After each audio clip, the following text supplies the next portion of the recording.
Greetings, dear ones. I am Kryon of Magnetic Service.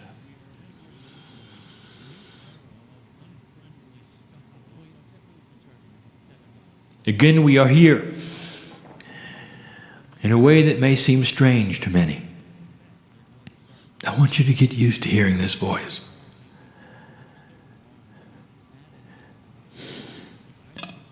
I want you to understand the reality that is here.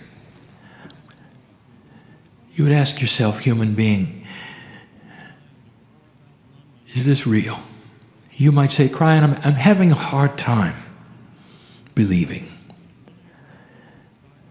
that you're really channeling and that the voice comes from the other side of the veil. It's so difficult. If that's what you're saying today, human being, I will say, blessed are you. For these are honest words. Who is struggling to work out of the three-dimensional box. And what happens is that slowly, if you ask the right questions of your own self, of your own belief, of your own psyche, you start getting shown things you didn't expect. For if indeed it is a quantum experience, on the other side of the veil, if indeed I am linearizing this conversation and presenting it to my partner, if this is true, this is a quantum experience. And that means that language is only a small part of it. That the audio that you would hear or the words that are seen on the page, such a small part of it.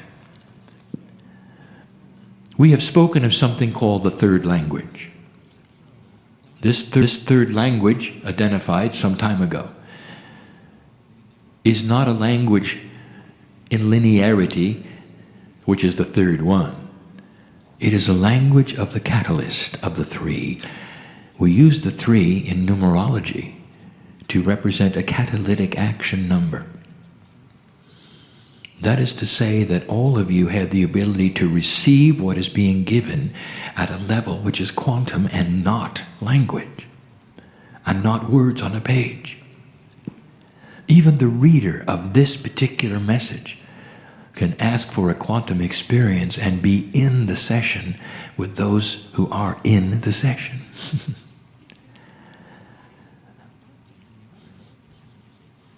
Art and music. We've told you that they are quantum.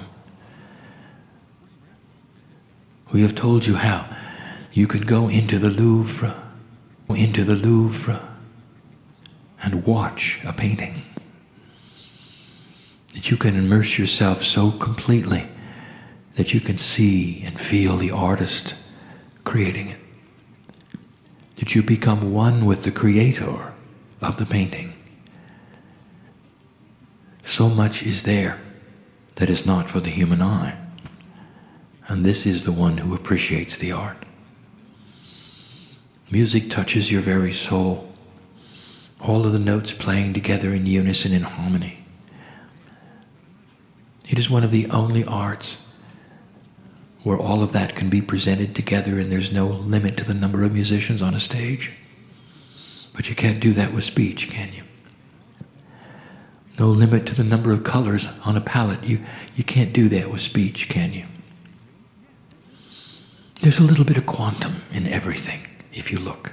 So look for it here before we start a message that is not going to be a quantum one filled with love necessarily, although it is. But we're choosing to do something unusual. We're going to give you some science. We've chosen perhaps an odd place for that, but we haven't. For we think in a quantum way. We wanted to come to this place. We want to honor those who built this building. We want to honor the ancestors who are listening.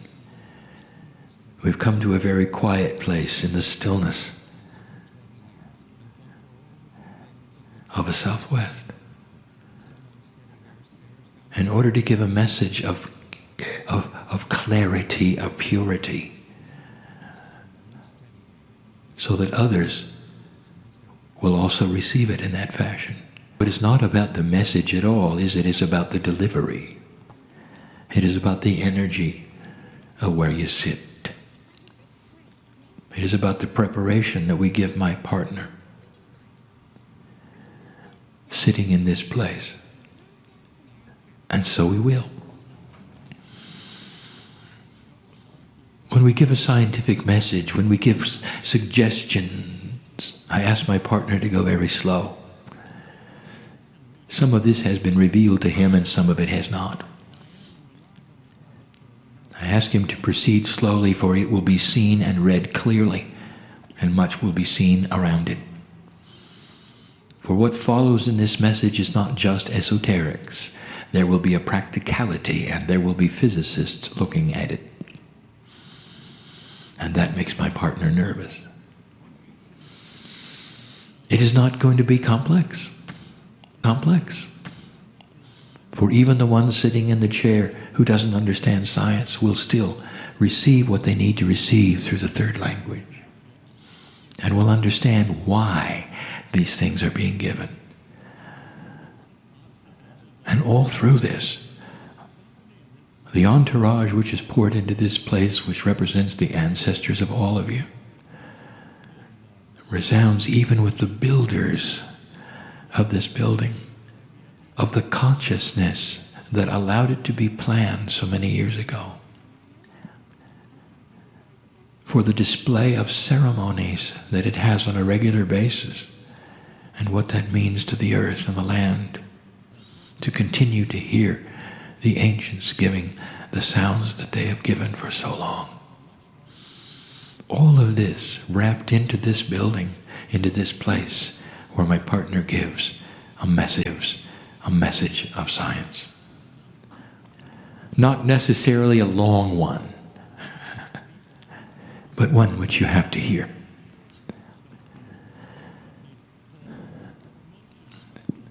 It's about the environment. And let us start with assurance. Let us review one more time that what you are seeing in weather changes on this planet you have not created by yourselves with human effort. What you have called global warming is not global warming at all. And I say it again, it is part of a cycle that always was. The North Pole has melted several times and come back several times. It is a waxing and waning.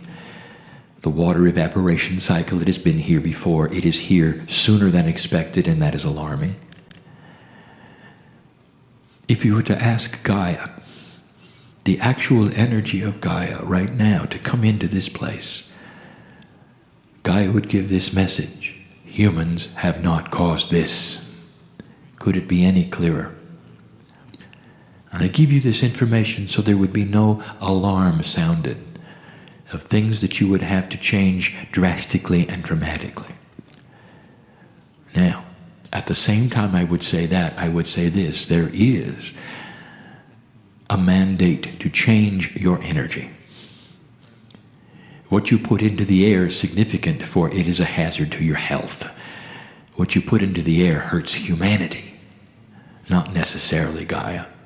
Gaia is more resilient than you think. Gaia adjusts in ways you don't expect. Gaia takes care of Gaia. Clean up the air, and you will live longer. And that is one of the subjects of today. It's going to get colder. That's one of the subjects of today. You're going to need more energy.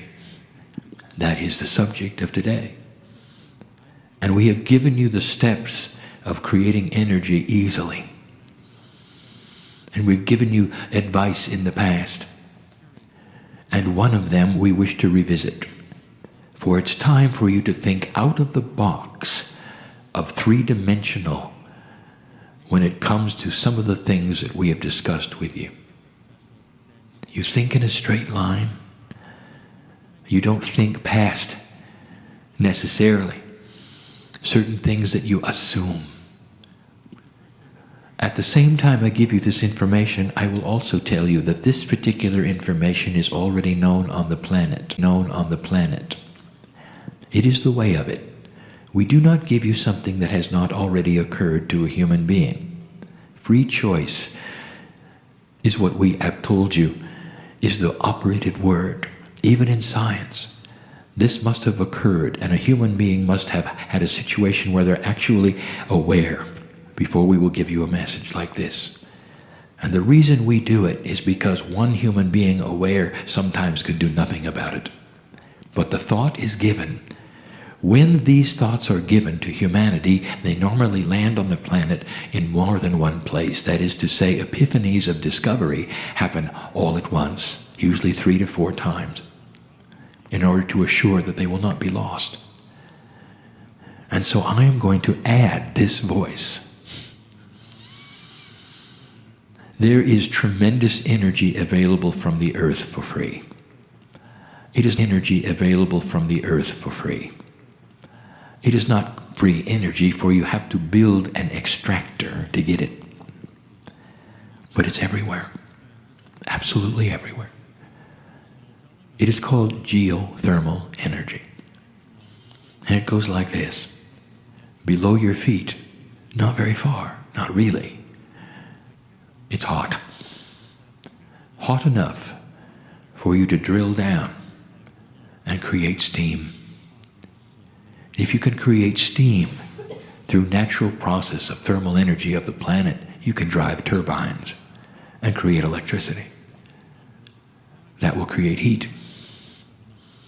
There are other ways to create heat as well, using even the geothermal heat itself.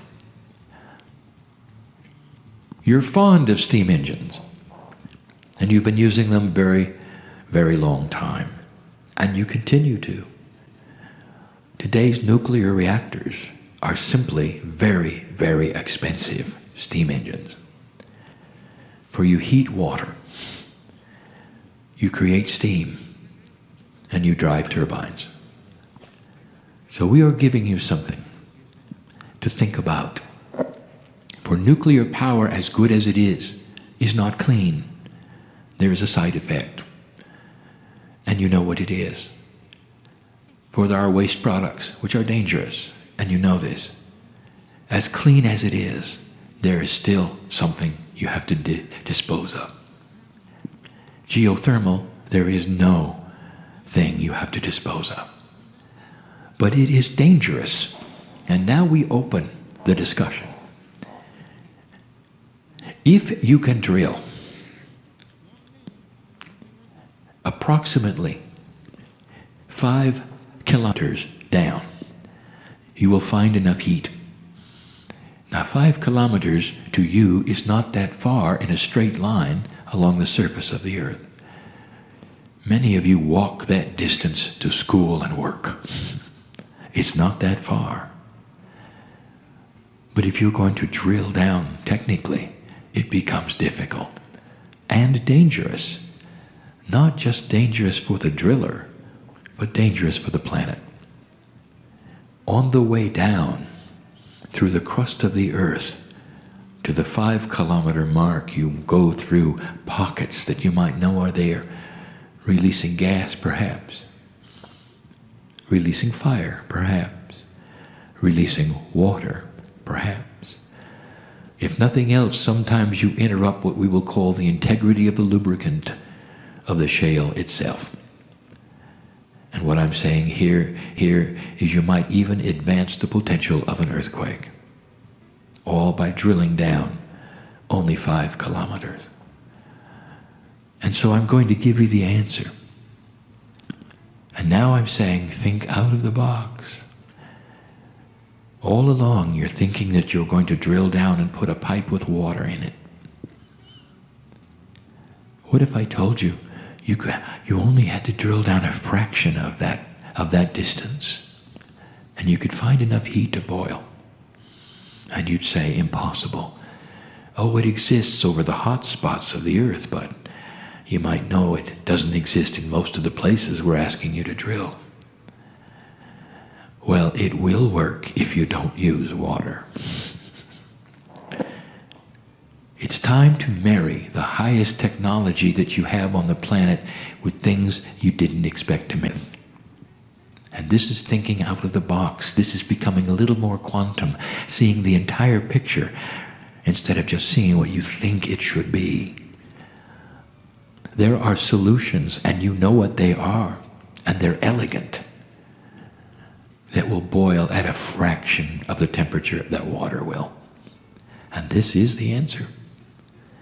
Learning to use those substances and those fluids and that chemistry into a geothermal machine that doesn't have to drill down 5 kilometers.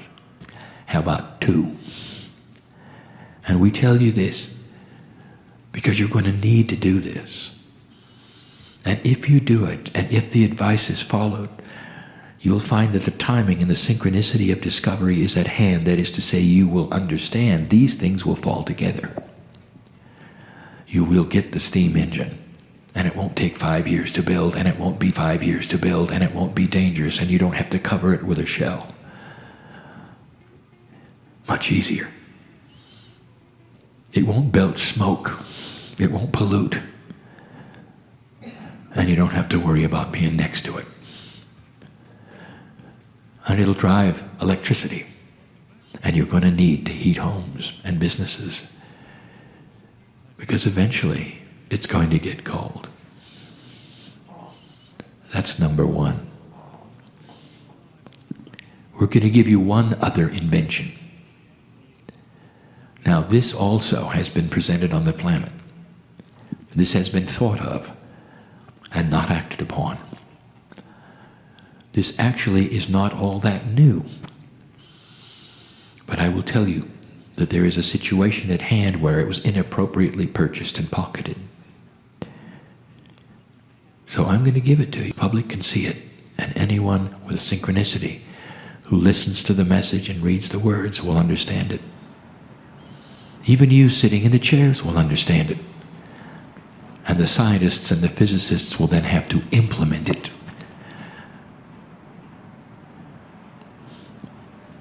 The resource that this planet is going to need the most, as the population grows, as the weather changes, is what you probably already have guessed. Fresh water.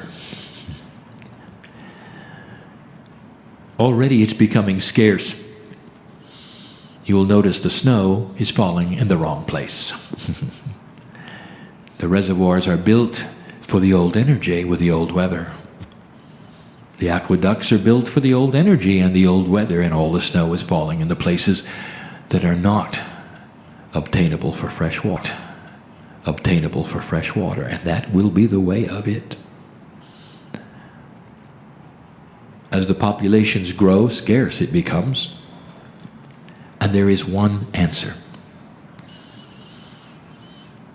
It is a profound way, when the earth is mostly water,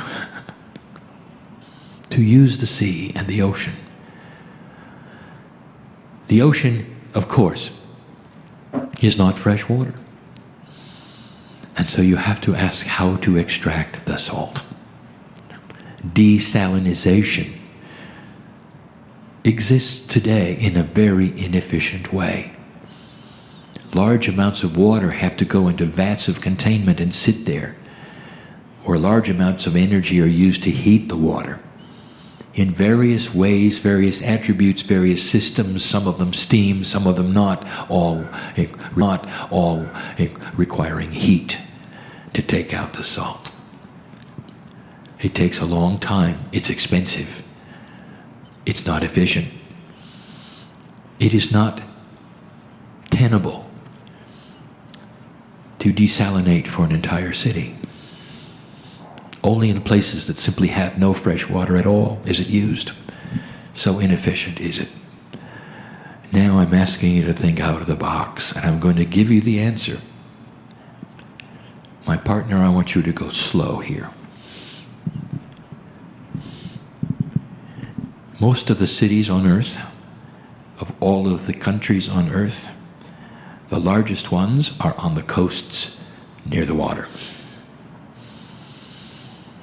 This is because Over time, those coastal areas were the places where trade could happen with ships and ports. And so you end up with the largest cities being on the ocean. It's a good place to start, is it not? To give water for them from the source which they can simply look at and use. The answer is not that difficult, but it requires something that has not been thought of, really. The highest technology you have today has to do with the smallest of the small. You call it nanotechnology. That which is extremely small, even taking form as what you would call robots, that could be inserted even into the bloodstream, perhaps even to seek out and kill disease. That's how small the nanoparticles are. You're making them intelligent through chemistry, through logic, through electronics, and cleverly you find that they can do many things. Now I'm going to give you a task. You're going to build a desalination plant where the water never stops flowing, where it can be treated and salt can be removed and a byproduct created that you had no idea about. It never has to rest. It never has to be cooked. There is no heat involved at all. It goes in one end and comes out the other in a steady flow. In one end it's salty, in the other end it's fresh, ready then for purification. And here is the answer. Through nanotechnology, in the first stages of the system with the water flowing, you release enough nanotechnology robots that are assigned to find the salt and attach themselves to it. Except there is a caveat, and that every single robot is magnetic. I am the magnetic master, after all. All of the salt then becomes magnetic. It's not that hard. You have the chemistry for it. You have the nanotechnology. Think out of the box. Think out of the box. Chemist, physicist, you can do it. On to the next stage, flowing into the next part, tremendous, huge electromagnets, pulling the salt out of the water completely and totally because the salt is magnetic. Out it goes. Oversimplified, perhaps, but this is the way of it. No heat involved. Now, the byproduct? You won't believe it. Oh, and it will be controversial when you discover it. Magnetic fields applied to water often creates water that is quite healing. Do you see where this is going? What a device that might be. It will be quantum, you know, because it uses magnetics. And this is what we wanted to give you today. This is what we wanted to have recorded today. In this way, that you might hear it. There is so much more. And just in closing, I will tell you what we see in the future, and we're not going to give you a time frame, for there is none. What to give you can be 2 generations away, maybe 3. But it all has to do with quantum invention. Physicists, listen, I'm going to give you something you already know is possible. It is another field of science that flies in the face of everything 3-dimensional you've ever learned. Humans are funny. Even in the highest math and geometry you have, everything is defined in a straight line. Everything defined in a straight line. A circle is an infinite number of straight lines. That's funny. It's almost as though a circle didn't exist in nature. And the human has to straight line it for it to exist. Interesting, isn't it? Yes. Bubbles have always been around. They're beautiful, you know. They're natural, you know. The circle is a natural occurring event in space as well. What you don't know, and you may suspect, gravity and magnetism all bend. They don't go straight. They never have. What about light? It doesn't either when affected by the other two. That ought to tell you something. Nothing is really a straight line at all. The only straight lines around are in the brains of the humans.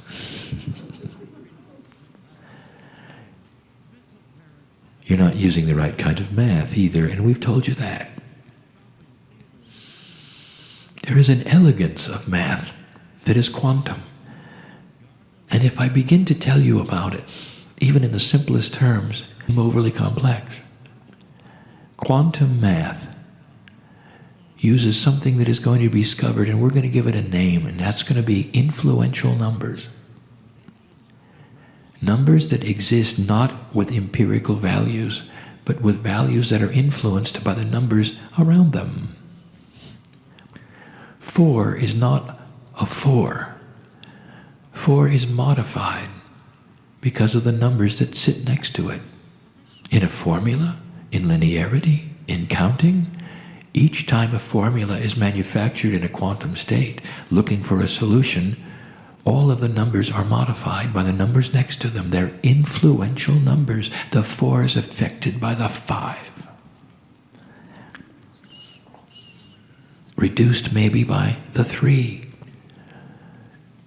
And in quantum math, if you use influential numbers, dear ones, it is a beautiful thing when you find out the attributes of them and they are consistent.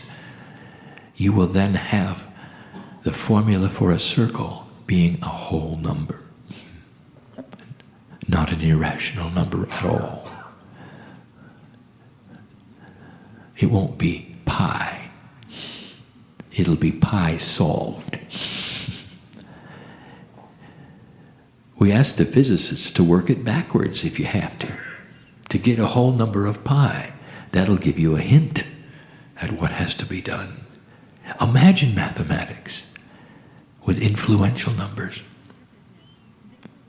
where each number is not empirical, but influenced by the one around it. I'm giving you high math now. And here's how it's going to serve you. Because when you start to understand it, you're finally going to understand what I'm going to call the holy grail of physics. That's a human term. In your straight line thinking, in your bias, you have all of your 3D formulas, don't you? And when you look at the basis of physics, you talk about those things which have mass. And in those things which have mass, you've even figured out atomic structure and density. All those things. And you think they're static, don't you? You think there is a formula that is for everything. If it has so much mass, it weighs so much in a certain atmosphere, a certain gravity. You've got it all figured out. And I will tell you that all of those formulas are 3D. And as soon as you become quantum with them, they all stretch. All this to tell you this: it is possible for you to alter the mass of any object in existence. It doesn't matter how large or small or dense it is. You can alter the mass of it, and you have thought all this time that the formula is static, and it is not. In Yugoslavia, there's a workshop. Historic it is, for the man who thought out of the box, Tesla. And in that workshop, there are marks on the ceiling for the objects that took off on his workbench and went straight up. Shattered they did, hitting the ceiling they did. Nikolai was frustrated, for he had discovered massless objects and didn't know how. He thought out of the box, the only one in existence to ever give you a thought of how alternating current might work. Oh, it's more than 3D, study it. The same applies with numbers. The same applies with mass. And I will tell you that it is accomplished through magnetics. Always has been. And that was the experiment. In Tesla's time, without a computer, without any of the finite instruments you have today to measure what you have, he did it. But he couldn't control it. Frustrated he was. By the way, he's back. I'm not going to tell you where. Maybe he will listen to this and know what to do next. Clever it is how magnetic fields must be arranged around other magnetic fields. Even solutions that are magnetized to create fields within fields, sometimes at right angles, sometimes not, to give you a condition that will create a change in mass. None of these things are out of the purview of human development. How long it'll take? We don't know. That's up to you. But do you understand what it will change? That means that the things of science fiction are finally yours. What you call anti-gravity is simply an object without mass. It'll float, no matter how big.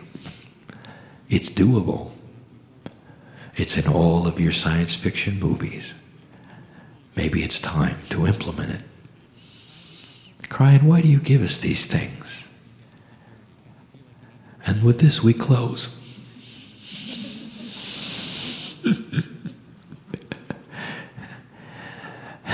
We want you to stay here.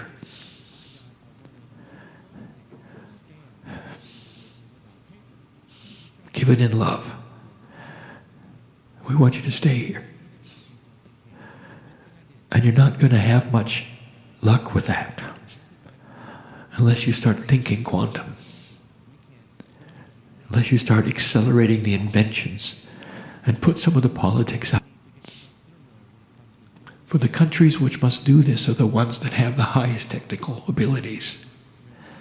And they also have the highest influential structures that are in the way of it all. It is time for the population to understand this and turn the physicists loose and not strap them with those things that are difficult with burdens. And maybe you don't know what I speak of, but they do. Because we want you to stay. In the process, there will be life extension. In the process, there will be epiphanies. In the process, you might even find that this message was accurate and true. And then you've got a puzzle, don't you? Physicists, if you're listening to this, you've got a puzzle. Because who is it who is speaking from the others, giving you information that is true and real and scientific? At some level, you're going to have to say, it's the piece of you. At some level, you're going to have to admit that the spiritual and the sciences allied, and that the creative energy that created the earth and the magnetics and the gravity and all of the things you study is a piece of you. And maybe then you'll open up. And the things that you wish to have invented, all you have to do is open the box because you already were there and you helped in their creation. How about that one? It all has to do with the puzzle Is this real or not? Is Kryon real or not? Is love real or not? Well, some of you know, because you've sat in the presence of the Creator today, who loves you. This family on my side of the veil loves you. It's a wonderful Valentine message, isn't it? And so we say to you, dear ones, all of you,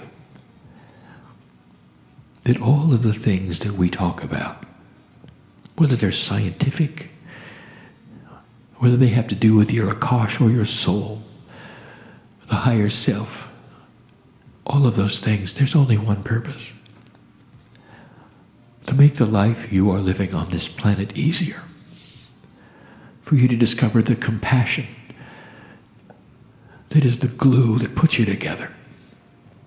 That changes the earth itself. For the shift is upon you. And that which you call the 2012 energy is here. Let this be what it is supposed to be. A high time of consciousness, of scientific evolution with integrity, with an economy that is a re-emerging one with integrity, with government that slowly changes with integrity. Things that you would never put together, that in the past were oxymorons, couldn't exist together. Integrity and government, integrity and insurance, integrity with banking. All of these things, a new paradigm is upon you. This shift is difficult. And we have the warrior and the worker in the chairs in front of me. And they know it. Because that's why they came. I know who you are. And I celebrate each one. And so it is.